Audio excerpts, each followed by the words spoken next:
అప్పుల బాధలు వెంటాడుతున్నాయా? అయితే 6 జేవిఆర్ వారి జాతిరత్నాలు ధరించండి. నమస్తే, వెల్కమ్ టు మనం టీవీ. హైదరాబాదులో ఒక దారుణమైన ఘటన. తల్లి తన ఇద్దరు కవల పిల్లలు, ఇద్దరు పిల్లల్ని చంపేసి తను కూడా సూసైడ్ చేసుకుందండి.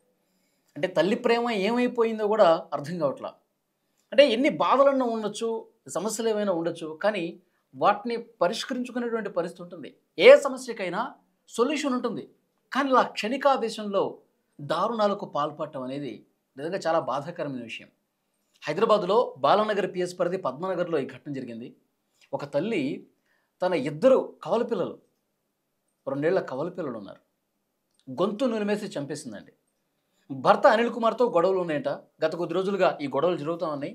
ఇక నేను ఈ లోకంలో బతకలేను, నాకు బతుకు వేస్టు అని చాలా బాధపడిపోయి, నాకు ఇంకా భవిష్యత్తు లేదు, నేను చనిపోతే నా పిల్లల పరిస్థితి ఏంటి, నా పిల్లలు ఎలా బతకగలుగుతారు అనుకుందేమో.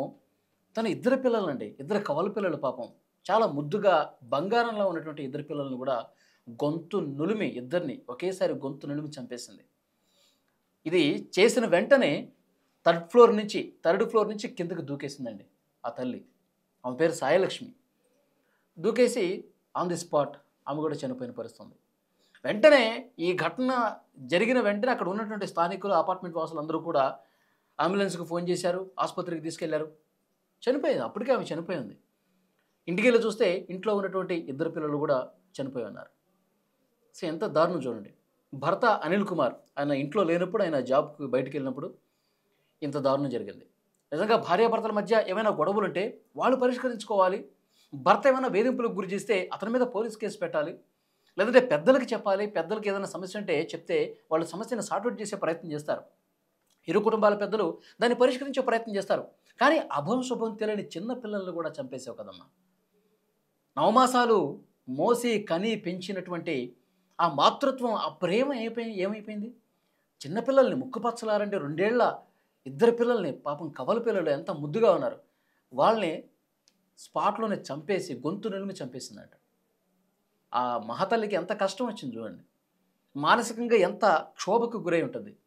నీకు భర్తతో వేధింపులుంటే, భర్త అన్యాయంగా నీకు వేధింపులకు గురి చేస్తుంటే విడాకులు తీసుకోవాలి. మన కోర్టులోనే, పోలీస్ స్టేషన్లోనే న్యాయం నీ వైపు ఉంటే శిక్ష వేస్తారు కదా. నీ భర్త తప్పుంటే న్యాయపరంగా తేల్చుకోవాల్సినటువంటి విషయాలు, పెద్దల సమక్షంలో తేల్చుకోవాల్సిన విషయాలు మీరు మనసు మీదకు తీసుకొని, పాపం బంగారంలో ఉన్న ఇద్దరు పిల్లల్ని చంపటమే కాక నువ్వు కూడా చచ్చిపోయి, నిజంగా ఇది చాలా బాధాకరమైన విషయం.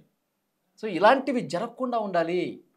ఇలాంటి సమస్యలు ఏమైనా కుటుంబ పెద్దలకు ఏమైనా తెలిసినప్పుడు వెంటనే వాళ్ళకి కౌన్సిలింగ్ ఇచ్చే పరిస్థితి తీసుకురావాలి. ఫ్యామిలీ కౌన్సిలర్స్ ఉంటారు. ఇది కరెక్ట్ కాదు, మీరు వెళ్తున్నటువంటి రూట్ కరెక్ట్ కాదు, ఇది సరైన పద్ధతి కాదు, ఎంతో అందమైన భవిష్యత్తు ఉంది, ఈ క్షణికావేశంలో ఈ నిర్ణయాన్ని మీరు ఒక్కసారి మార్చుకుంటే కనుక తర్వాత జీవితం ఎంతో అందంగా ఉంటుంది. ఇలాంటి కౌన్సిలింగ్స్ వాళ్ళందరూ కూడా ఫ్యామిలీ కౌన్సిలర్స్ ఇస్తారండి. చాలామంది సూసైడ్ చేసుకుందాం అనుకున్న ఆలోచన వచ్చిన వాళ్ళు కూడా ఆలోచనని చంపేసి తర్వాత అందంగా బతుకున్నటువంటి కుటుంబాలు ఎన్నో ఉన్నాయి. ఎంతోమంది దంపతులు తమ నిర్ణయాన్ని మార్చుకుని ఇప్పుడు అద్భుతంగా జీవిస్తున్నటువంటి పరిస్థితి ఉంది. కుటుంబం అన్నాక చిన్న చిన్న కలహాలు ఉంటాయి, ఇబ్బందులు ఉంటాయి, వేధింపులు ఉంటాయి. సో దాన్ని సరిచేసుకోవాల్సినటువంటి బాధ్యత. వాడు వినలేదా, విడాకులు ఇచ్చేసి మళ్ళీ ఇంకొక కొత్త జీవితం స్టార్ట్ చేయాల్సింది. అంతేగాని ఈ విధంగా ప్రాణాలు తీసుకోవటం, ప్రాణాలు తీయటం ఎంతటి నేరం. సో డెఫినెట్గా ఇవన్నీ కూడా ఆలోచన చేయాలి. కుటుంబంలో ఏదైనా సమస్య ఉంటే పెద్దలకు చెప్పాలి. లేదు ఇంకా అప్పటికి తిరగకపోతే చట్టాలను ఆశ్రయించాలి, పోలీసులను ఆశ్రయించాలి. అప్పుడు మాత్రమే దీనికి పరిష్కారం ఉంటుంది. కానీ చావు మాత్రం అన్నింటికీ పరిష్కారం కాదు. ఇది ప్రతి ఒక్కరూ గుర్తుపెట్టుకోవాల్సినటువంటి విషయం.